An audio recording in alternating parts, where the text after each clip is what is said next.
Mike Davis and Matt Taibbi weighs in on indictments of James Comey and Leticia James. Quote, I would say to these lawfare Democrats, justice is definitely coming.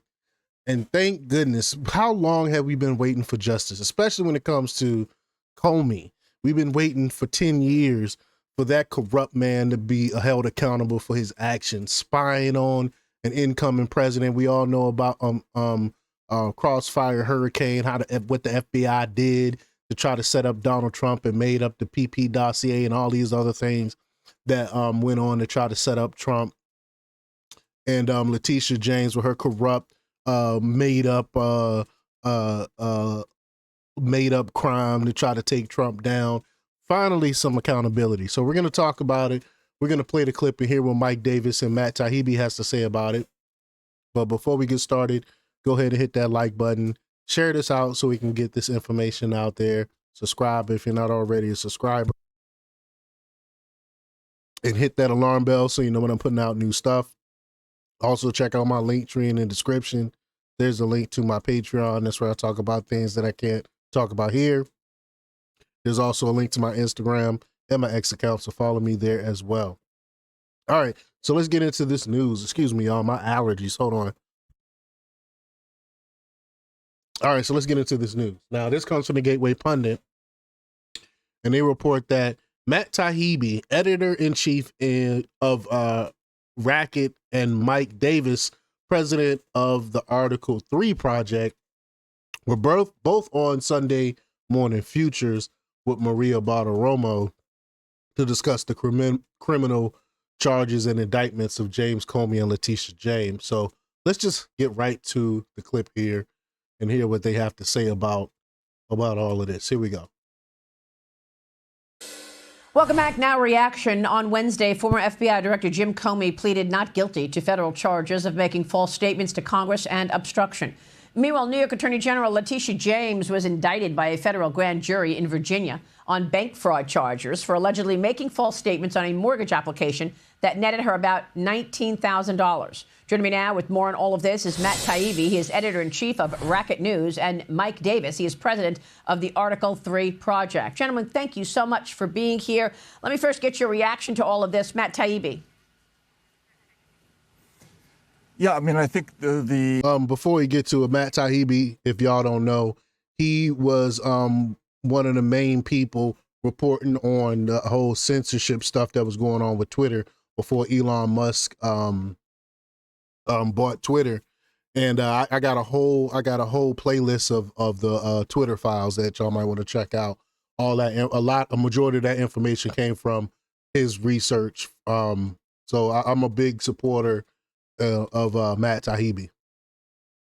The Comey case, especially with the Crossfire Hurricane investigation, all the Crossfire investigations, I thought at the time those should have been enormous Watergate-level stories because it was about surveillance of a major party presidential candidate. Right. Now, I think in conjunction with Arctic frost, you have all these senators who are finally seeing that domestic political surveillance has been a major unreported problem in this country for a long time. For those of y'all that don't know, Arctic frost was when the FBI went in after January 6th and spied on sitting congressmen and senators. Crazy that our intelligence community is spying on our representatives like that and was getting away with this stuff. It's crazy.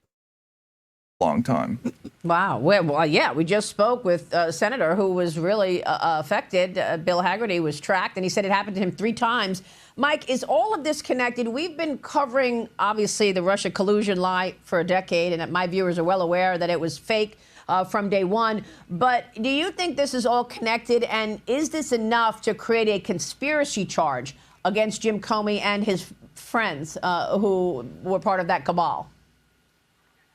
Absolutely. Yeah, those indictments we just saw for Comey and Tish James are the appetizer indictments. And the big one, the main course, is going to be the conspiracy against rights under 18 USC Section 241. I've publicly called for this for the last 3+ years since the Mar-a-Lago raid. Remember this with the Russian collusion hoax. The Democrats made this up to help Hillary Clinton's campaign, to cover up her corruption, and to take out presidential candidate Donald Trump. They failed. President Trump went into office, and so they tried to destroy him while he was in office, and they tried to destroy him with the lawfare because he declassified Crossfire Hurricane before he left office the first time. And you believe that the Mar-a-Lago raid was also part of it. They were actually looking for the assessment of Russia's influence campaign targeting the 2016 presidential election. It was declassified. I have it right here. Do you believe that's what they were looking for? Yeah. 1,000%.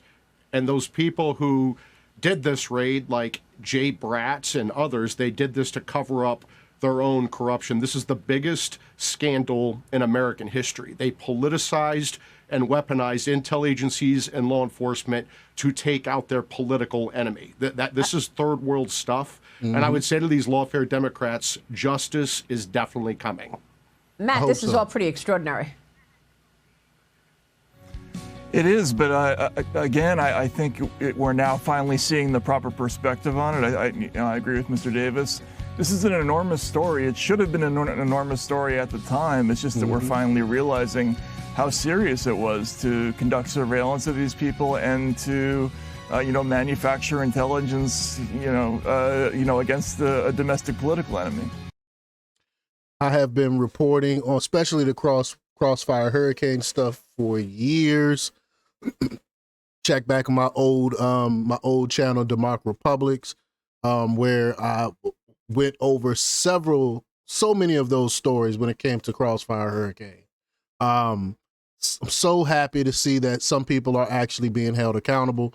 I'm hoping for prison time, especially when it comes to James Comey. He needs to be put in prison for the stuff that he did to try to take out Trump, and he tried to act like he's